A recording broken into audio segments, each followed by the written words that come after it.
Well, this is the last night in the tent. So it's another party at Revelation 101, party at Dashcon Hay, which I hate that I know that through social osmosis, but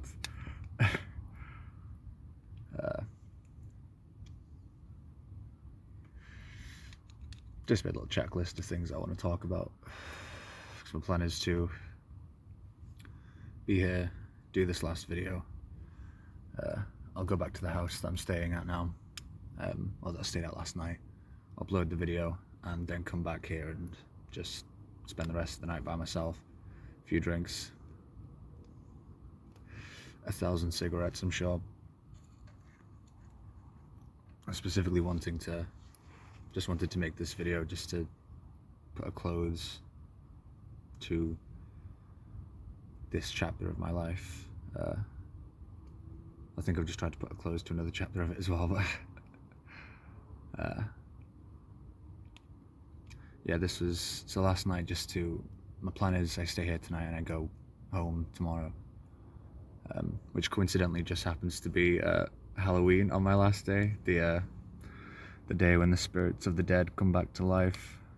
And I've written here that it's quite ironic that that's the case, because I know I have, over the past few years, I guess, lost my sense of poetry in life. Like, I used to really be able to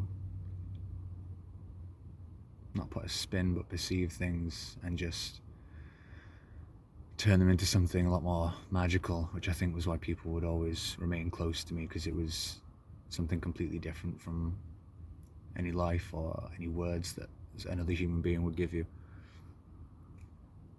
And so I want to make that loving with schizotypal personality disorder video the other day. I couldn't even remember these sentences that I used to put in the dedication of everything that I wrote to like the certain people in my life.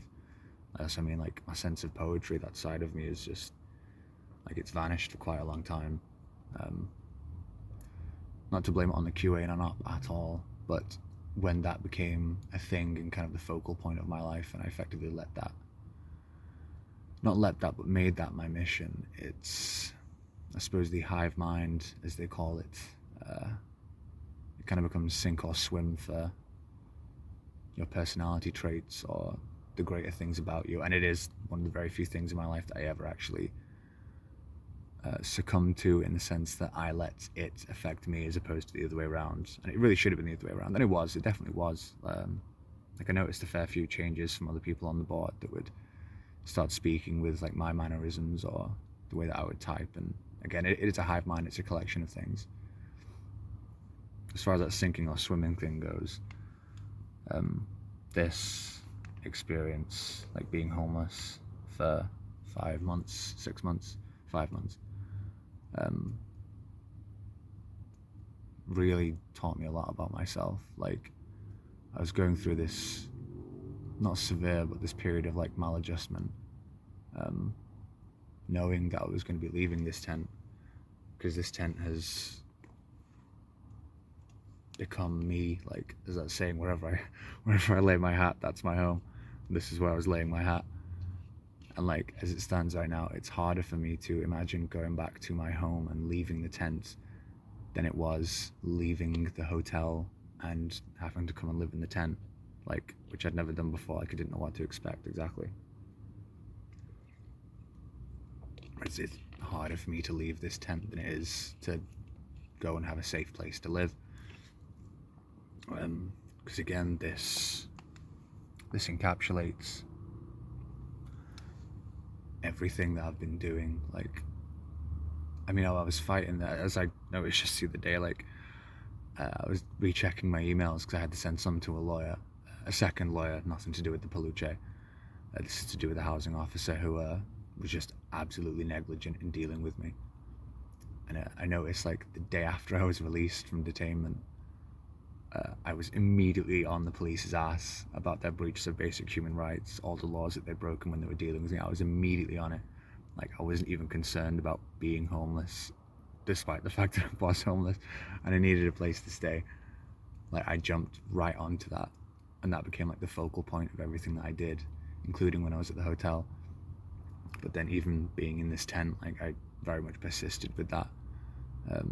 through to the court dates. I started doing this YouTube channel because I did try it initially when I was in the hotel. I recorded the first video, my ongoing experience dealing with the corrupt police force, parentheses, Cheshire Constabulary. And I just wasn't very happy with how it turned out. I mean, they were fine videos. I'm sure they could have stood up in the same manner that the one that I have released does. But it was talking about those things. It had to be here. Like, this became like my own space to do that. And again, I just want to have a celebration, if you will, about my story of being homeless, and also give proper dues to this experience in my life. Like, again, not to toot my own horn, but I fucking will on this occasion. Like, the majority of people, it's safe to say, like, you know, I've had to work my ass off considering what my circumstances have been, whilst all happening at the same time. And obviously most people have to work their asses off, but in reality most people are working with the premise of a safe environment, like a roof over their heads.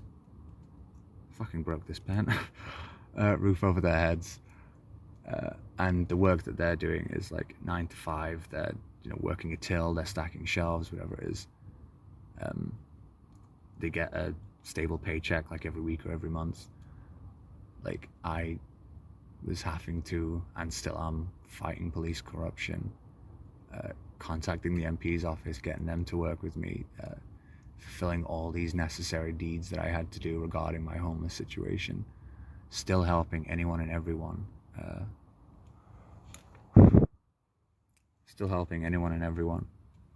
that was around me, the other homeless people, just my regular friends, whilst being homeless. Like, and I wasn't receiving like money for any of these things. I had my benefits, obviously, and obviously they got cancelled on me by some dickhead from the DWP. Yeah, I had to do all of those things and so much more that I probably can't even bring into my head right now, whilst living like this, like not even knowing if I'll have the electricity to charge my phone, to make videos, to send emails, to study the law, to do any of this. And thankfully, because of great friends, I did manage this. I'm gonna have to scroll this here now. I told you I am a tad tense today. Like, I've been rather upset about it. It's like a weird separation anxiety happening.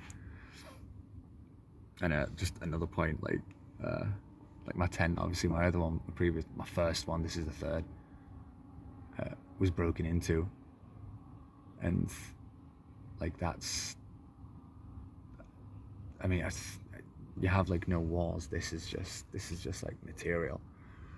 Like, it's not brick and mortar, and it's not really protection from people to begin with. But then having what little protection you do have, what little sanctity you do have in this life broken into, like, it fucks you up. It doesn't fuck me up, but you know what I mean. It's not nice. It's just one of those reminders of, like, the world is out there. Like, I know last night I used to go for an hour-long walk when I had a home, just because I needed some me time, and like, being alone is just me naturally. Like, I like being alone more than almost anything else.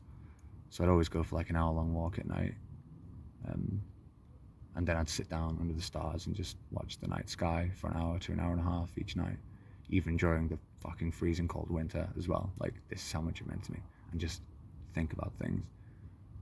And like, I get to, like, over the weeks and months, watch like the constellations shift places, and like the axis. And yeah, I finally got to go on that walk again last night, because I figured take one night going back into the room just so I can kind of readjust myself to what life's going to be like again, and then come back here for today and tonight just to try and make my peace with how this has been. Get a little bit emotional again. It's a party. It's a party.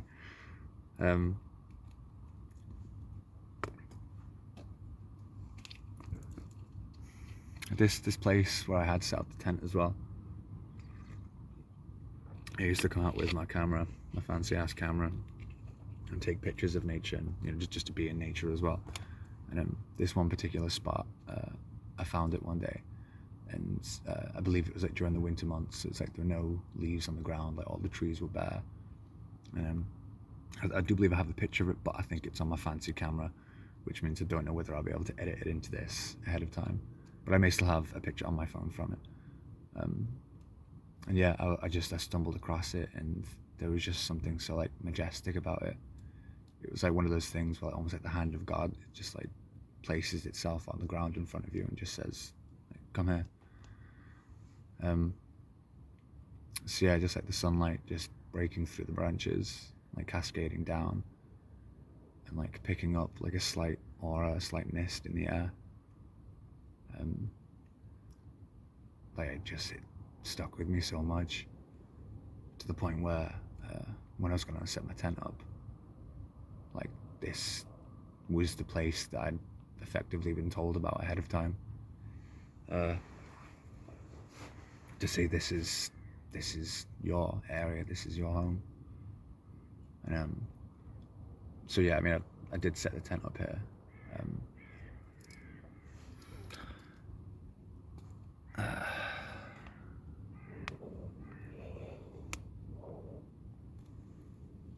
As I say, it's like God knew what I needed ahead of time. I had no idea the situation was going to develop, that it would play itself out. I mean, as someone did, not to get weird on you, but I have like premonitions within dreams sometimes, and it's not like I see what's going to happen necessarily, but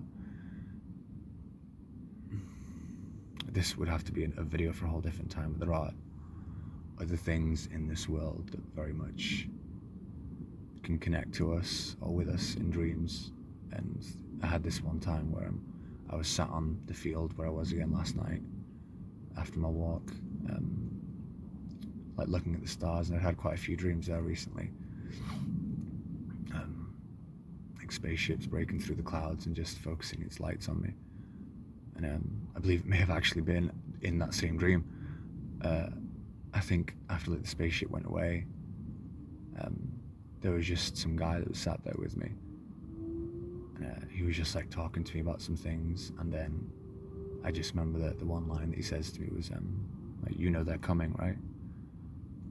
But he was specifically in reference to the police.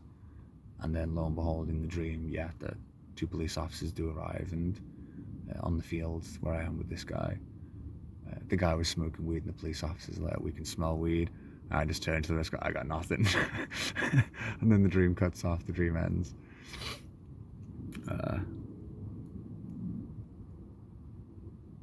Yeah, it was like I had a plan to make a video perhaps at some point, a proper baity title for YouTube, just like I always knew this was going to happen, but I mean I may as well just condense it into what I've told you there.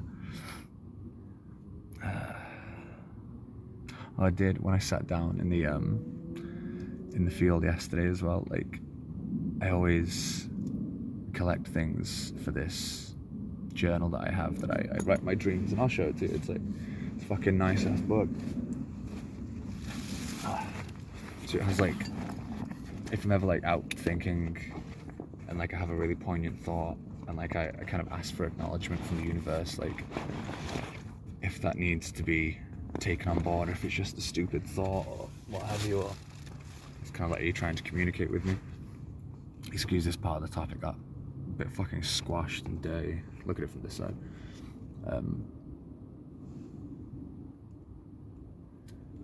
Yeah, I'd always have like the response from the universe or from God would always be like a leaf would just perfectly fall like in my lap, or like maybe a little stick or something sometimes, and I'd always used to collect them and put them in the pages in this book of relative to the dreams that I have.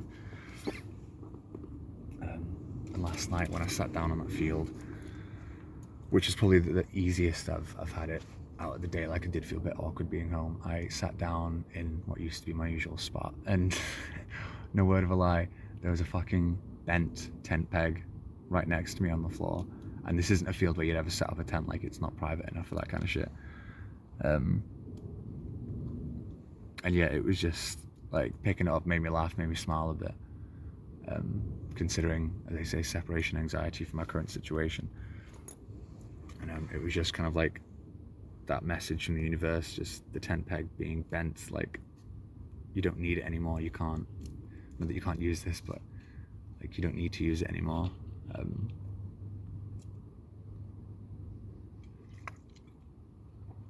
So I've been saying this has been not a kick up the ass for me, but to get me to be somebody who like fights against corrupt authority, not just online, like with the Q-op, like fucking documenting pedophiles and against corrupt authority, actually getting me directly involved in that. I always used to say to God, like, whatever you need me for, just put me in the situation and I will do it. I will get it done.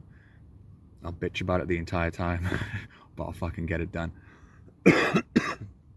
And again, I like to think this is a testament that I've still been chasing Cheshire Constabulary up to the point and documenting all of the further laws that they're breaking to try and cover their own asses whilst living in a fucking tent, whilst having to do so many other legal things. Like it's crazy. And this whole tent situation was the manifestation of everything, starting a YouTube channel, everything. And then for me, just feeling so awkward about potentially leaving here, and then just have that bent tent peg just placed right next to me, exactly where I was going to sit. It's where I always sit. It was nice, to be honest with you. I've got it, and I do plan to stick it in the book, but as I know from a time, I tried to stick a awkwardly shaped twig in there. It can make the book difficult to carry around if just not able to be closed at all. So I may have to just leave the tent peg like on my window as a nice little memento, or just try and bend it a bit some more to whack it in there. Fuck it, maybe I use it as a bookmark.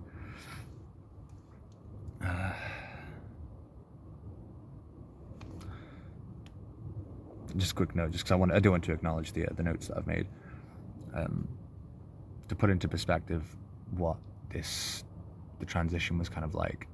When I had the warning that I had to leave the hotel and they'd be sending me to this crackhead central place that's running our town.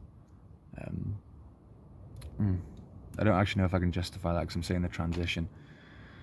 I suppose I actually mean the duality of the transition there. Again, as I said, it's harder for me to consider leaving this place than it was for me to know that I was having to leave the hotel and would be living in a tent. Like, for most people, that would be so unbelievably jarring, but because of me being me, it was surprisingly comfortable. Like, not that I was happy to do it, but I could do it. Like, that's who I am. I can do this. I have done this. And for the remainder of the night, I will still be doing this.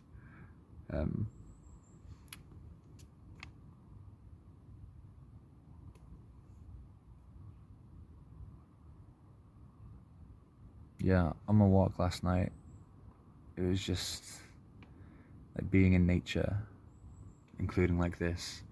Like, this is where I belong. This is where I'm comfortable. Particularly, as I've stated, the second that my body is just motionless and it's just my thoughts that are working. Like, everything internally is just perfect. Like, literally perfect. It's so different. But then the second that any of this is getting involved, like, my body changes, my words change, like, my brain switches off, because my brain's had so long perceiving this as like a weakness with which the outside world can actually get to me. So it's hard to try and unify the two of them, and I can rarely do it, but I can do it. But this is why I know it's easier for me to take things from the inside and put them onto the outside. Like, one thing I used to say to myself, in regards to the world, was just let them have your body, because they can never have your mind. It just kind of like made it easier to cope with being around people.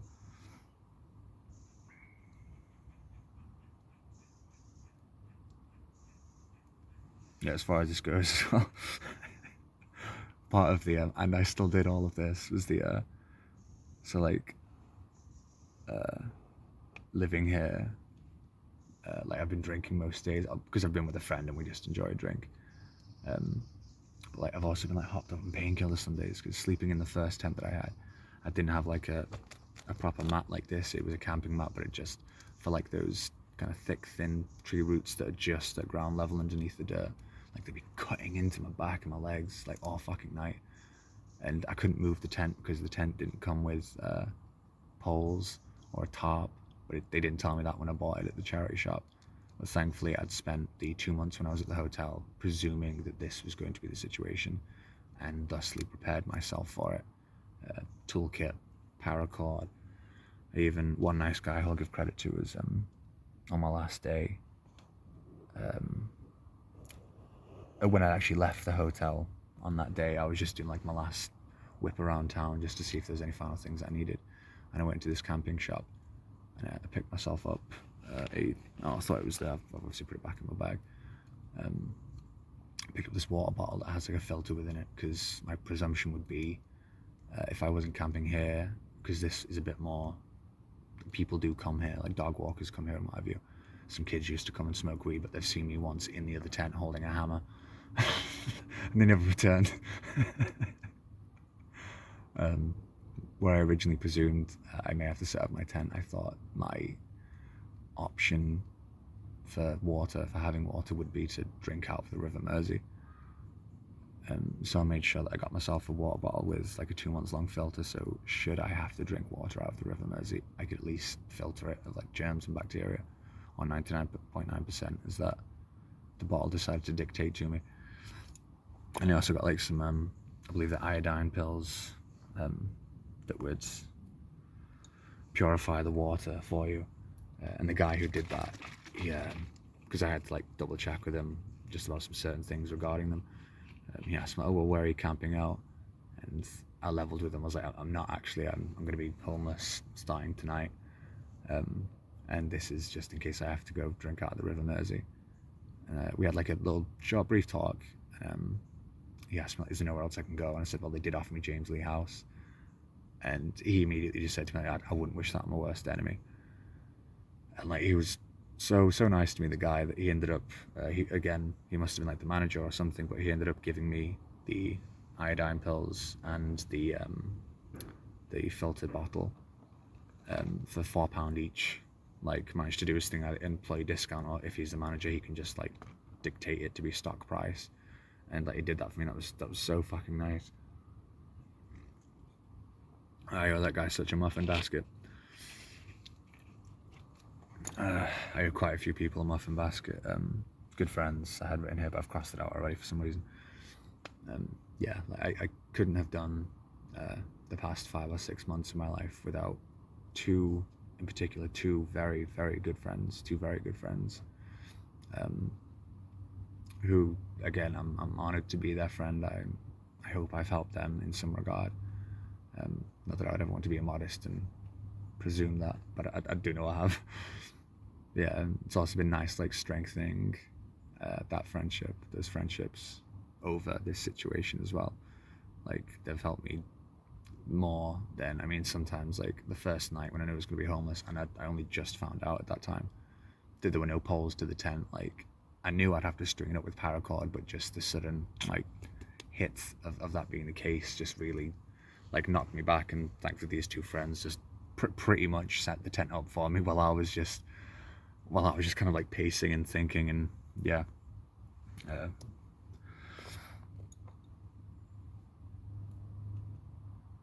I mean, I had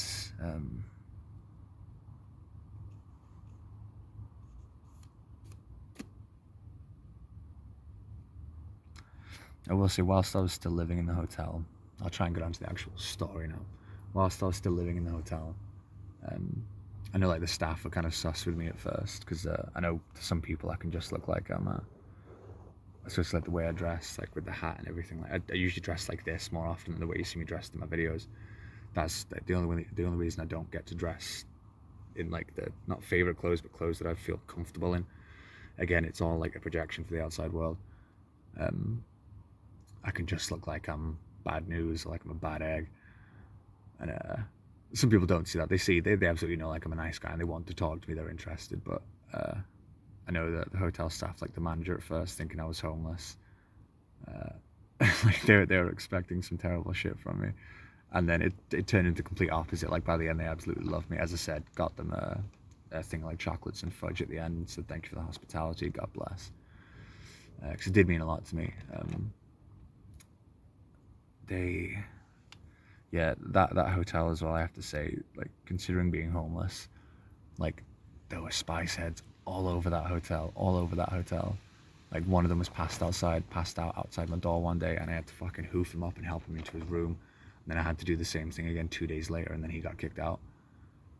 Because my logic was, right, he's fucking homeless. Clearly he's in a bad situation if he's like addicted to spice. If the staff find him like this, they're just gonna throw him out. So it was just like, right, get into your room, sleep it off, and hopefully he doesn't make the same fucking mistake again. I remember walking through the halls one day, and I was saying to this girl, I was just, oh, it smells like they've repainted in here. Like, it's good to see they're finally giving this place a kind of a bit of an upgrade, because it's a really old building, and everything in it is just kind of like damaged and old. And she was like, that's not wet paint, that's spice. So the smell of spice being smoked apparently smells like wet paint. That just shows how naive I am about certain things. I'm walking around just going, oh, looks good. And it's not, it's just fucking somebody in their room just like just tripping their nuts off. Yeah,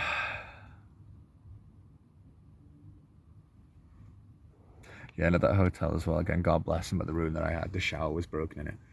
So like during the heat wave and during the summer, which is when I was staying at the hotel, my shower only had one temperature, Satan's fridge, scalding hot.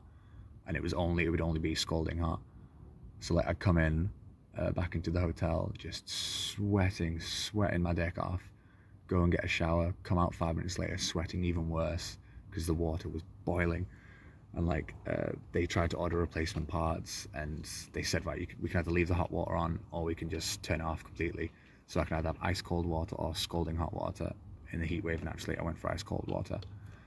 And they did finally manage to fix it and get the spare parts for me on my last day at the hotel before I became homeless. So I had to wait 2 months, either having ice cold showers or before they switched hot water off, having like hose baths in the sink with the cold water because you could dictate the temperature on that. I mean, it was nice. I got to have like a nice long shower on my last day in the hotel before I came to live in nature.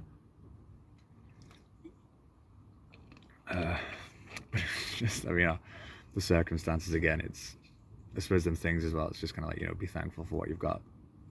Like, you're lucky to have certain amenities, as I say, like electricity. Such a boon in the modern era, as we can all understand. During my time at the hotel, like it's right in the middle of our town centre, so I'd always be going in there, and as I say, this period has been rather large rejuvenation of my spirit and the sense of poetry in my life. And I would notice like every day, particularly during summer, there was always something to do with God happening in our town. Like there'd be like it's literally the first note I've put in this, Christ every day in town. Like there'd either be some kids that had come from like their church in Runcorn or something, and they were just busking in the middle of the town centre on a Saturday, just like singing all these praise songs, and a couple of others like mixed in between. There'd be some guy with a megaphone going out and preaching, who I had a really nice like hour-long chat to. When he'd finished, though, I also got accosted by a Catholic woman who blessed me in such a way that she claimed that she'd given me the ability to talk in tongues. And I was just, in the back of my head, I was just a bit like, I don't, because I mean, it is supposed to be a gift to be able to speak in tongues, but I don't think you should necessarily be pursuing that, especially as like a 6-year-old woman, because I guess it just kind of gives off the impression that you're more into it for like the supernatural aspect. Though I guess I am, as I say, I love my science with the Bible, like, because it absolutely astonishes me. And I plan for that to be the first video that I do when I can finally get decent production values and do things on a computer back at the house that I'm now staying at. I do finally plan to follow through on what I've been saying and do the Bible and science, or the science of the Bible video. And as I started going to the church in town every Sunday, and met a really nice guy who worked there on the Wednesdays doing like the private prayer services. The guy Ken, who I've spoken about briefly in another video, whose wife is on her way to recovery now, completely fine. The operation went really successful. And I believe he said that she should be back in their home within a week.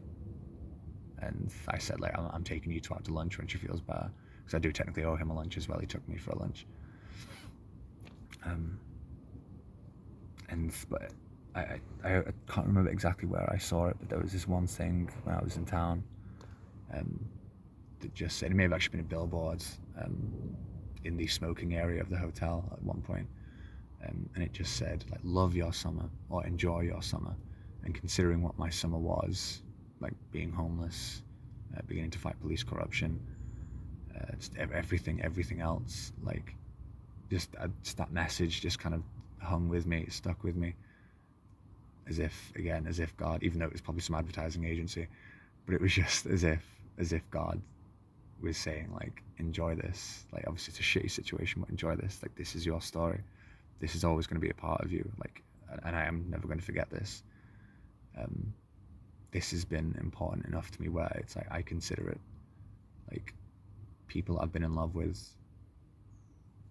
and this tent. Like, those are some of the most, if not the most, defining moments of my life, arcs of my life. As I say, to the point, like, I don't want to leave here. Like, this is where I am, this is comfortable, this is where I was always supposed to be. Like, I am a nature person, I am an alone person, I am one with the universe, with nature. Like, this is me. I'm only manifest in this physical form. I was about to say corporeal. Manifest in this physical form for whatever duties I have to fulfill on this earth. And then I'll be right back to cruising in the sky, through the nebulae.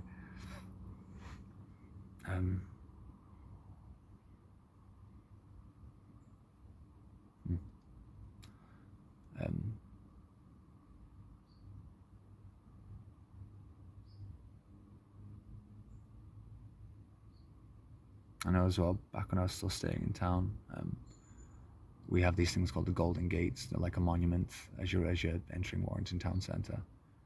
And I took some really nice pictures there. And I think it was like the day before I was due in court for the first time to enter my pleas. I was just sat on there, and when I went to leave, either to go back to the hotel or to go meet one of my friends, I went up to the Golden Gates, because for some reason, they're never usually like this. For some reason, one of the gates was open. And it was the right-hand path. Considering from what the front of the gates are, I was sat behind them, and it has like these four angels that are effectively like watching the way in front of you. It's like I was behind them, as if like they were standing before me, protecting me. There's in Latin, there's an engraving in the middle of the Golden Gates, which translated says "growth through God." And again, just one of them things. It was just like, I shouldn't even have to say God was always with me. Like, of course, God is always with us. There was some woman on the Bible Network, which I used to watch at the hotel sometimes. She made this really astoundingly good point of if you effectively try and encourage your child to do something good by like giving them gold stars, like a toy car, every time they do something good. If they earn enough gold stars, you will then give your child something good, such as a toy car. I'll never be able to put this the way she did, but she basically put it forward as, even if you take a misstep, or you do something bad, or you slip up, in God's eyes, you do something that doesn't please him, doesn't serve him, and you like get down on your hands and knees and beg for forgiveness or beg for help. That was it. It was begging for help. as opposed to it like in whatever situation you were in. Like, do you really think God's going to turn around and go, well, I don't know, you didn't have enough gold stars to earn that toy car? And she was just saying, what parent would truly do that to their child when they're in need? And like, it had me laughing so hard because again, she worded it so poetically, so well. And yeah, that really stuck with me because, you know, there was a part of me that's just like, have I, like, not saying like deserve this, but you know, you just see, I don't know, I'm always questioning everything. And just her saying, like, as if when you're crying out for help from your father, as if he's going to turn around and just like, well, no, you didn't clean the dishes yesterday, so I'm just going to leave you to bleed out here.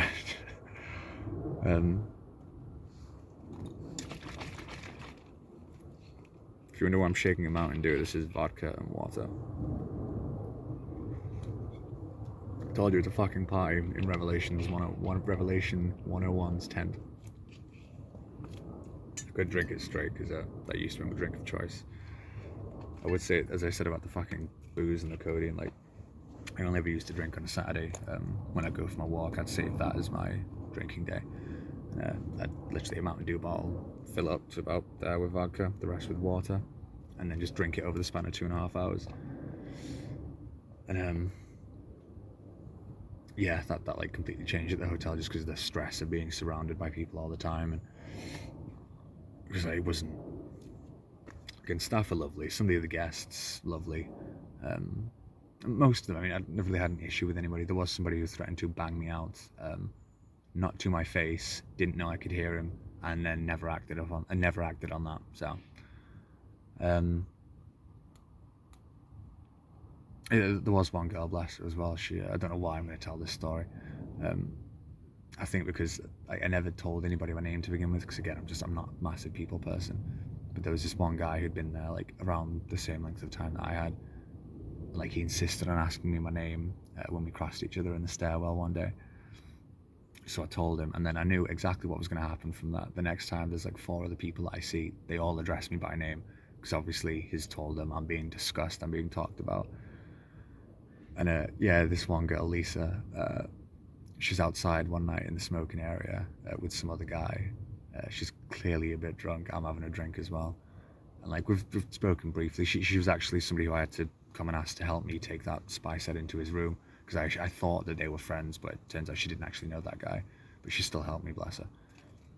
And yeah, we're outside one day, and she just has a brief conversation with me, and then it turns back to this like really old guy, somebody that you wouldn't shag, again a spice head that she was friends with, and start saying to him, you know what you need in here, as in the hotel, just someone to just shag, just someone to have some fun with while you're here. And I knew immediately where that thought had come from in her mind. And just back it up, no sense of subtlety, she was drunk. She then immediately comes back to talk to me, turns around, continues smoking a cigarette, and then just says to me, have you got a girlfriend? Not in, she thinks she's being so subtle with the way that she's acted with that. And then if she's just coincidentally asking me a question about if I have a girlfriend, and I say no to her because I'm not going to say to her like, no, I'm a raging mo. I'll use the word that I use for the Peluche. A faggot. Oh, come arrest me again, Cheshire Constabulary. My current address is the tent, number 3 in the woods. If you hit the steaming pile of dog shit, you've gone too far. I shouldn't call it a steaming pile of dog shit. I should call it Cheshire Constabulary's Detainment Facility. The Cheshire branch of Guantanamo Bay, as I was calling it for a long time. And I don't even know where I was going with that story. I think I was just reiterating the fact that it's, yeah, like surrounded by people, and I don't like that. I'm not comfortable with that, which is why this was oddly enough more comfortable for me, even though it's like you're sacrificing safety, electricity, the bare basic amenities of human existence, of human life. Like, it means so much to me to be alone and feel comfortable in my own head, in my own space, that I will sacrifice all of those things just to have relatively very little in return. But as long as it's my own space where I can be comfortable, where I have my breathing room, like, that means more to me than pretty much 99% of other things in this world. but I will still put the 99% of other things ahead of me. Again, Cheshire Constabulary, chasing up police corruption, getting in contact with the MP's office, working with them, working with lawyers, going through court cases. Obviously, not that I could have chosen not to go through with the court case, but I absolutely could have just bowed my head and just allowed whatever they wanted to do to be done. Just say, I'll plead guilty, I won't contest anything. But it wasn't like I saw corrupt authority and I fucking went after that, because that doesn't stand with me. That doesn't stand with me. I never will. I was trying to think, there's any for the hotel living in town section of it, was there anything else that I would wish to say? Because again, I could say a thousand and one things about the entirety of this situation.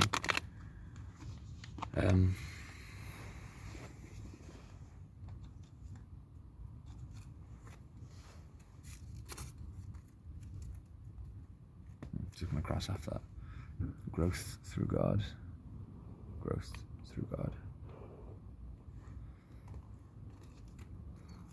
So yeah, when it came to the hotel, when it came to the tent, sorry, knowing that I was gonna have to be living in a fucking tent, the first weekend when I was expecting it to happen, it fucking poured it down. And if I'd have found out when it was pissing it down with rain as I was trying to set up my tent, there were no poles, like my reaction just would have been fucking abominable. Like I probably would have screamed, and I'm not a screamer. I probably would have screamed.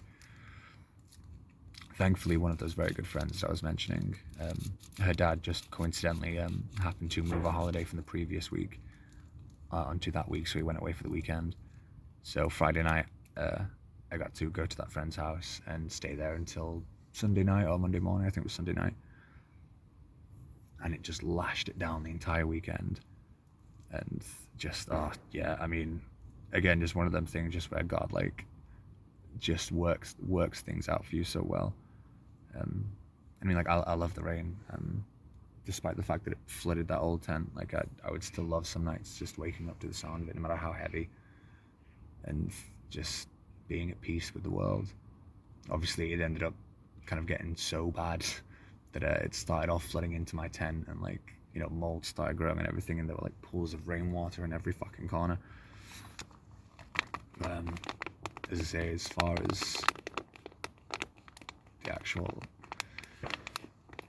elements, the elemental part of it, that was like beyond beautiful for me. Like, there's something deeply primal about having to exist in this situation, which really speaks to me. As I say, like, I'm not a people person.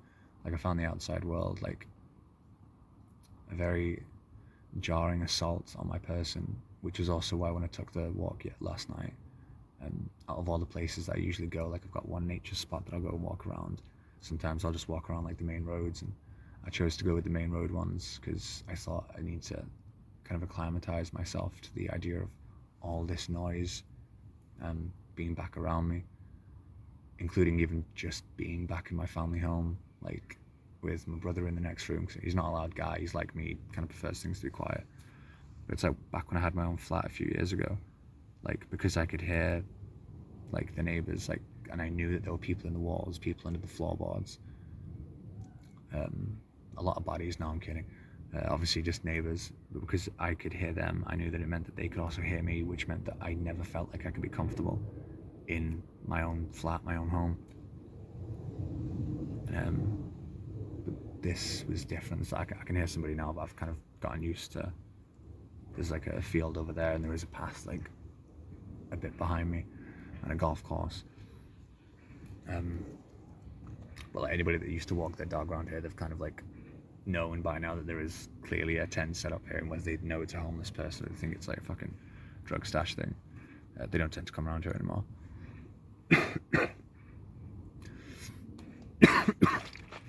And I've always, back when I used to like write things like screenplays and stories and what have you, the main characters always had this, like, because I suppose the way I used to describe it is I am effectively always writing about myself, in the sense that that's how I can A, express myself to the world comfortably, but B, it was good to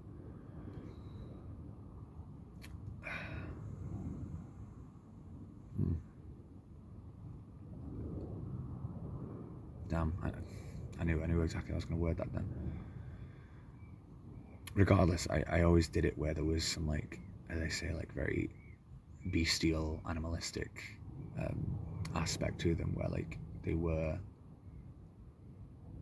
nature people, and like them being surrounded by people or like by society and what have you was always like the juxtaposition to that character's mentality. Like you could breed in that character's personality and that mentality through them existing surrounded by the complete opposite of what's in their head. Obviously much more like drawn out and, you know, having an actual story to it. But yeah, like when I used to go on my walks, I'd always think about these things, like, you know, good ideas or how I wanted stories to go or develop, what I wanted them to be. Again, self-indulgent to the extreme, but never so much that it would be like, oh hey, I've written a screenplay where it's me, literally just me. It's like, no, I'm always taking fragments of myself, of my personality, and trying to like really shape that into one aspect for me to analyze and deal with in relation to the rest of the world, or whatever world I create for that situation, for the story. And yeah, I always felt that this was me, and I always thought I really would love to live in nature, kind of in the same way that I am doing it now, not necessarily in the same circumstances, and perhaps with things a bit better sorted out, like a hanging light that I could have used and what have you.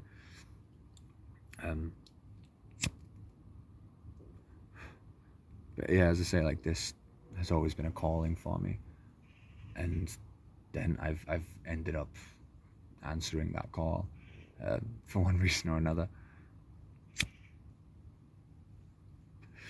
As I said earlier, as God knows, you just put me in the situation, God, and I'll get it done.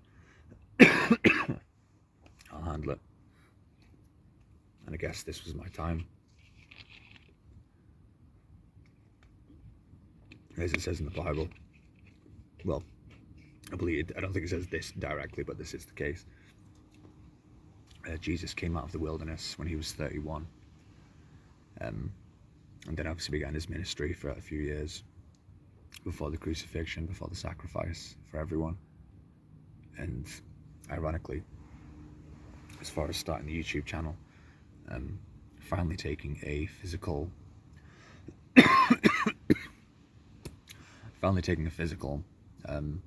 stance and approach and action in regards to corrupt authority. It just so happened to be that at the same age I went into the wilderness and then came out of the wilderness doing the things I have to do. And my birthday it's either always around Easter or it's on Easter. And that's not me saying I think I'm Jesus. Believe me, I would never do myself the honor of even presuming that, nor would I do Jesus the discredit of lowering the likeness of himself to an asshole like me. I just, as I say about like poetry, I love things always having that like poetic undertone. It is just like not even writing on the wall, but I suppose that is a good way to put it. As far as living here, like as I say, the whole electricity and everything aside, like I've been like bathing. Oh, sorry, I was saying like the animalistic thing, like the really primal bestial part that I have in myself, and I've always thought this is something that I wanted for me. It's like I had to like shower like in nature over there. Like I put a plastic bag on the floor, come out with some baby wipes and some water, just strip down naked, just wash myself with the water and then go over it with the baby wipes. And it's like, I know for most people it would just the thought of them being like naked in nature alone and then actually having to do it, not just to solve it but then actually having to do it, would just like, it would be so uncomfortable or unusual for them. Whereas with me, like I'm not that I'm like comfortable being naked in public, but I'm comfortable being naked in nature. Like it's, as I say, it just feels like a rebirth. Like it feels like it's me. Like it feels more natural than wearing clothing, except obviously clothing keeps you fucking warm. It's like bathing just in between these trees and like eating these fucking things that they do for cereal, where it's you can just put the milk in the box. I feel like I'm doing one of those infomercials. Like, are you sick and tired of carrying around and washing fucking bowls? Bowl in a box, my friend. I had this as well because I couldn't exercise the way that I used to back at home because I needed the fucking a mat on the floor to do all my exercises. So I got this from a shop, fucking kettlebell. Started doing kettlebell swings to try and keep myself in good shape. Slide all my fucking supplements, all fucking everything. There's more underneath that book. Like I still really kept, like as I say, it wasn't that different switching from a life of being in a home to switching a life of being in a tent, because I everything around me it's always harkening back to that very pure core, that pureness of what is me, is my oneness, which is the nature, the natural, the otherworldly, the ethereal.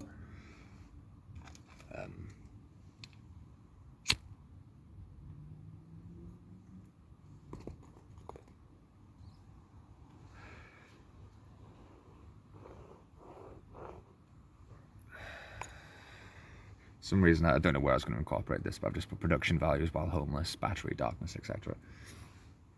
So it's like you have to understand I did always prefer to, like, if I was doing a video that would need statistics or that would need pictures to document it, or would need, you know, just certain facts or whatever it would need be, I would always try and like get them, look them up before I would make the video, and then if possible like try and maintain pictures or something of them to then put on the video. Just to do that, but it's an issue of, again, like it drains my battery making videos. The storage space is like a massive issue on my phone.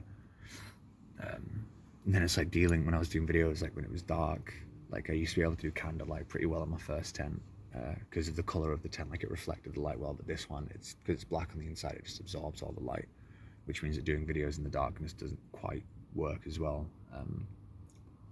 And again, so I had to edit everything on my phone, which again eats battery, and when like you don't even know if you're going to be able to charge your phone and whatnot, like it's just fucking really odd situation to be in. And I did try my best editing it on my phone.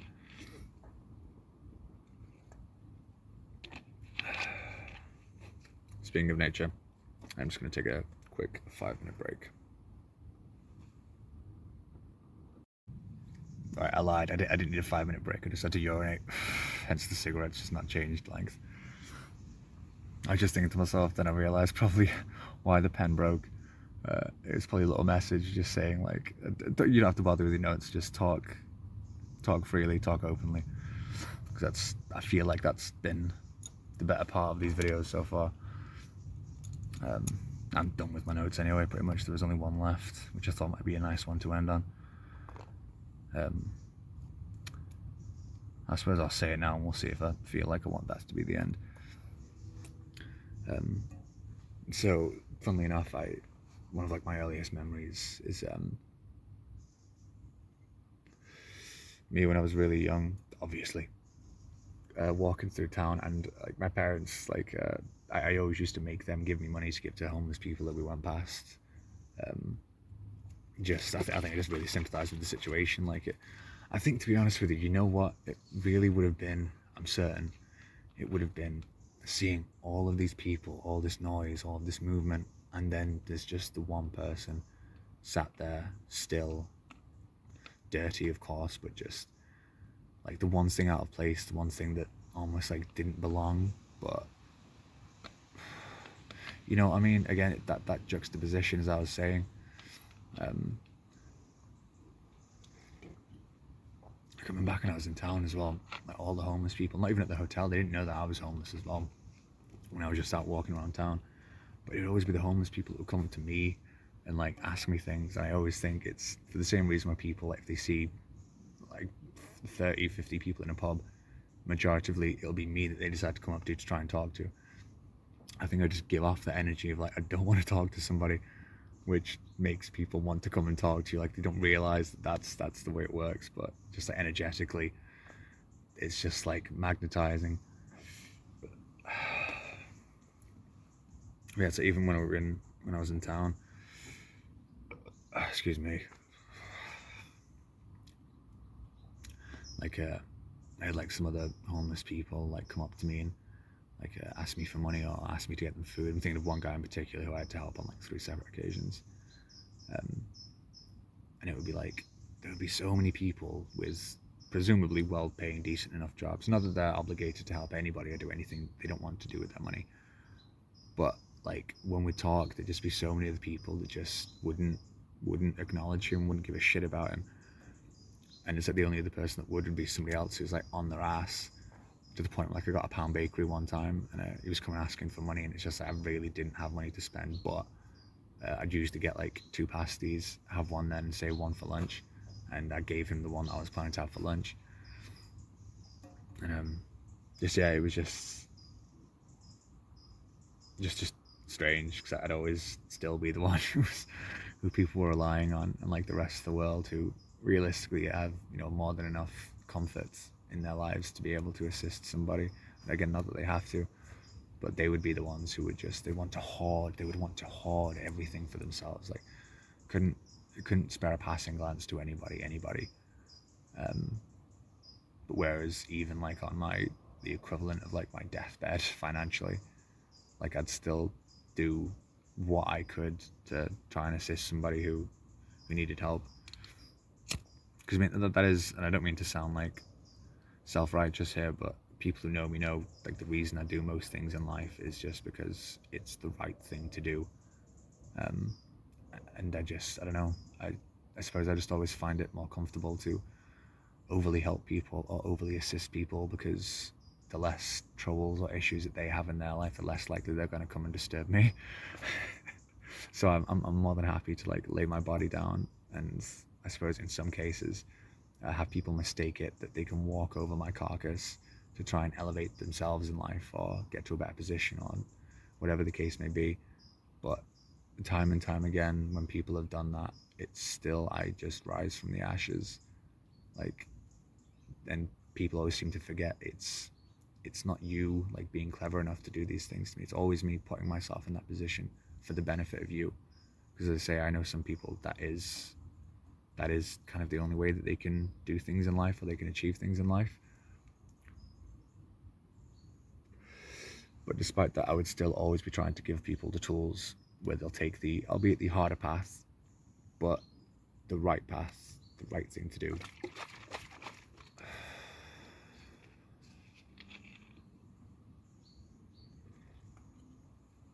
I need to link this back to whatever I was going to say. I just fucking baffed on about it. The story about when I was a child and the homeless people. And there's this one memory that I have where at the church that I started frequenting when I was staying in town, there was just this homeless guy sat outside there. And again, like nobody paying attention to him, everybody doing this thing, they kind of like avert their eyes when they go because nobody wants to acknowledge that there's a living, breathing human being in this situation who's having to like beg for whatever loose pocket change might be cast to him, just so like he doesn't have hunger pains, just so he can actually feed himself. And yeah, I'm like walking between my parents, and I stop and I turn around and I just stare at him. I just look at him, not in like a bad way, but like again, there's just that like connection, and like broke my tiny little heart, but not in the manner where I truly understood what was going on. It was just such an adverse normality to the situation that was surrounding me that I couldn't help but look and feel bad, because obviously the guy wasn't looking like, if he'd have been there all smiling and chirping, playing a fucking accordion, that would have been a different story. But like he's not. As I say, it's like seeing somebody bleeding out on the floor and the rest of the world's just kind of like the like banana around that human being, just so they don't get disturbed on their way to get themselves a fucking coffee and a new pair of high heels. Fucking drag queens. And yeah, my parents like realized a few steps ahead that like I'm not with them anymore. So they turn around and like my mom kind of comes off and she's just like, come on, honey, it's not nice to stare. Um, I think she may have asked what you're doing first. I just pointed at him. Like I didn't want to say anything because I didn't want to like upset him, and it was upsetting me. Like I remember, I grabbed the drawstrings of this orange jacket that I was wearing and just pulled the hood as tight as I could to the point where like it was like one of them fucking hijabs, whatever they're called. Like you can only see the eyes, and just again, I don't know. There's just like that, not a comfort thing. I don't actually specifically know how to describe that. Um, it just was what it was. Like when I was a child, I used to love crawling into cupboards and just sitting in the darkness for some reason. Again, being alone, I guess. And I suppose that was just a comforting thing for me. Like I'd see the guy and I'd pull the drawstring just so it's not like kind of like a unity thing with this guy. You know what I mean? Like I don't know if if that ever would have meant anything to him. Probably it could have been hot and crack for all I know. But I do wonder, I guess, whether like what he would have thought after all of these adults, people who are, supposed to be good people, just like passing him by. But then it's like some infant child who couldn't even really get a full grasp of his situation is like the one person that just stops and turns and looks at him and like gives him attention for whatever it was worth. Because what can a child do, really? I was about to say, I suppose I am actually indicative of exactly what a child can do. Child of God, but I'm still so young, like, in my mind and in my heart, which I do have to say, and I will take this as such a prideful statement. All of the stress that I've been under, everything that I've had to do, not one grey hair, this has remained fucking beautiful. This lion's mane, this sunbeam, this golden dalliance. has not been affected. And it's like, you're damn right, I've kept a smile on my face and a song in my heart as best as I can. I said, love your summer, enjoy your summer. It's like, I did. Yeah, so mum comes up just like, it's not nice to stab. And like I ask her if she give me some money to give to him. And I know my parents must have fucking hated that, because any homeless person we asked, I'd always ask for money to give to them. I think to the point, like even when I was getting like allowance, like £2.50 a week, like I'd give them some of the £2.50 that I'd get, just because I don't know. Again, I do suppose, and I would have said this long before I was ever homeless, there was just always a point or part of me that felt like, not that that would be me one day, but I just felt so embedded in that situation, so unified with that existence, that story, like the entirety of the world doing its worldly things, doing everything. Like, hey, I'm on Facebook, did you do this? I'm going out to buy things now, we're going shopping. And then just me in the corner, just watching them all go about their perception of existence, or their means of existence, the things that they did to pass the days, to pass the time. Whereas, as I say, I myself, there's always something more going on. Like, I mean, I know, like some of the things that like I've done for people. Like I could have charged fucking so much money. Like I could be living so comfortably, but I would never do that, because if somebody's in need or I can help them, and it's the right thing to do, I'm going to do it because it's the right thing to do. Like, I can never turn around to them and just be like, oh, I'm willing to help you out of these horrible situations, but I'm going to need a cash advance payment on that. Cash money. It's just not who I am. Like, I don't think about myself that way. As I say, like, I really don't put my own life ahead of other people's, oddly enough. Like, not that I don't care about my existence, but as I say, as I've said in my schizo type of videos, like, I understand that there is a part of my existence that is just throwaway to me. And if I can actually do some good with that part before it gets thrown away, like, I want to, it's my honor to do that for people. And as I say, like this police corruption thing, I am of course chasing it up just as a personal matter, but as I say, it's the fact that the people representing law and order in our society are actually going out there denying people their basic human rights. Imagine if that was your family member, somebody you really cared about, and they're getting screwed over, like falsifying police records, lying about what happened to them while they were detained. But I can't, as I said in those videos, if for the people that I do feel emotion toward, if I can make the world a little bit better for them, if I can make it a little bit safer for them, if I can save them, then I'll save everyone. Like, I'll let people that I may think are bad, people that you may think are bad, people that do bad things, I will let them reap the rewards of a better world if that means that people that I care about have a better existence, have a better life, have a safer life. And of course, you always have the hope that people who begin to experience a better life will then become better people and what have you. Not that you can't necessarily be a good or the best version of yourself while having nothing. Like, as I say, you do really find out like who you are during this kind of situation, like what you stand for. Like I know I messaged somebody that I hadn't spoken to in a long time, and yeah, just my reasoning when I spoke to them was just, well, I don't have anything to lose. Like,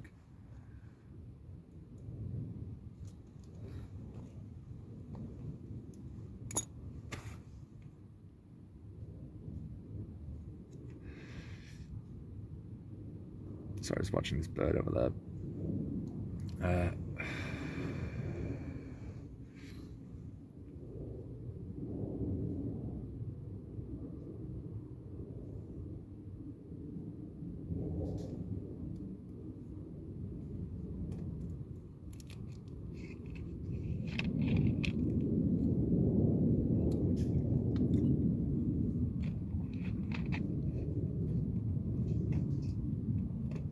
It's gonna be awkward leaving this.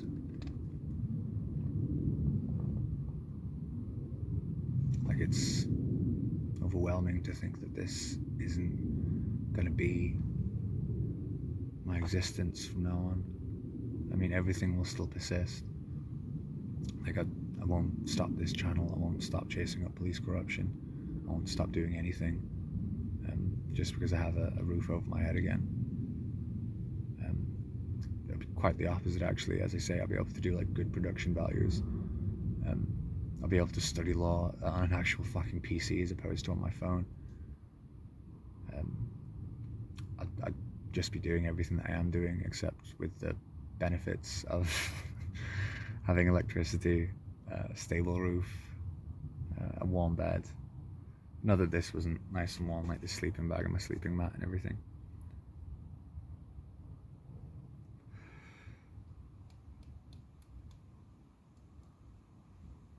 See, I was about to say the sentence then. I'm just, I know the title of this video will be, I'm just coming to terms with being homeless and the whole situation for the past few months. Like, I'm not crying, you're crying.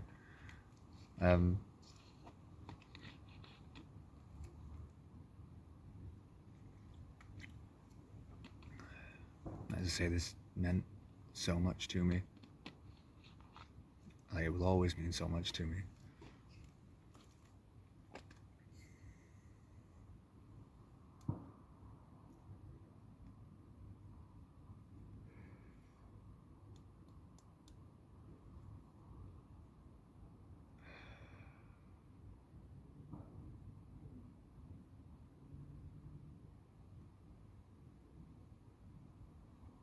I do have one more video that I plan to do. By the time it's uploaded, it will be tomorrow after the tent is packed up. No talking in it. I just wanted to pay like an homage to this whole experience, more particularly this whole experience, the actual tent, like not necessarily the hotel part, just the tent part. Just so, I guess just so you know what it was like being here, like all the stresses and everything. And yeah, it's not going to be a bad video or anything like that. I won't be putting forward the stresses of living like this.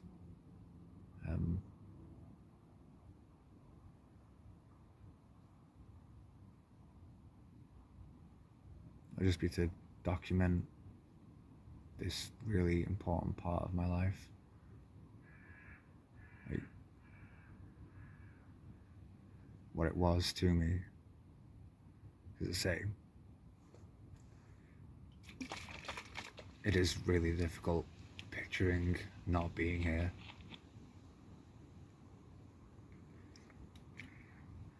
It's going to be really hard to let it go.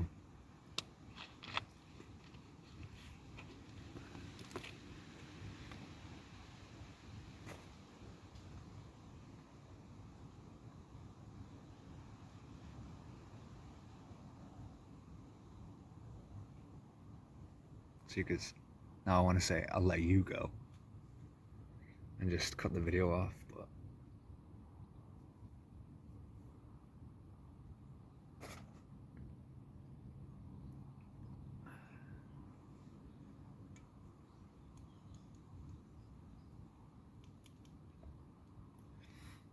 I think it's just like once I press stop, I know that this part is, I mean, I'm still going to be here for the rest of the night, but I know that this part will be, that this part will be done for now.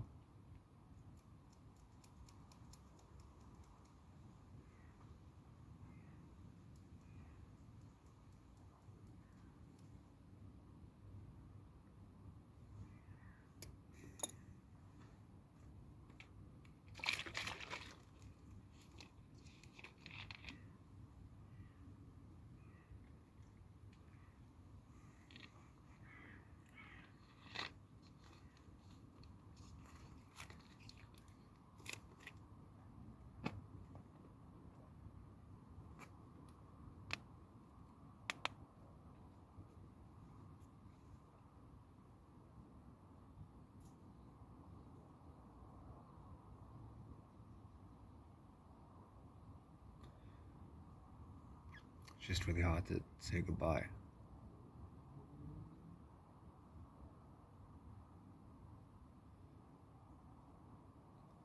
As always, though, friends, God bless you and God love you. And thank you for being here with me.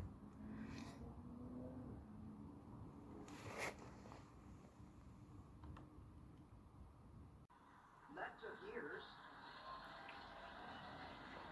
And, it was hard sometimes to hang on to that dream. And there were a jillion times when I wanted to quit. But that's exactly what the devil wants you to do. Can I tell you, it does not take any courage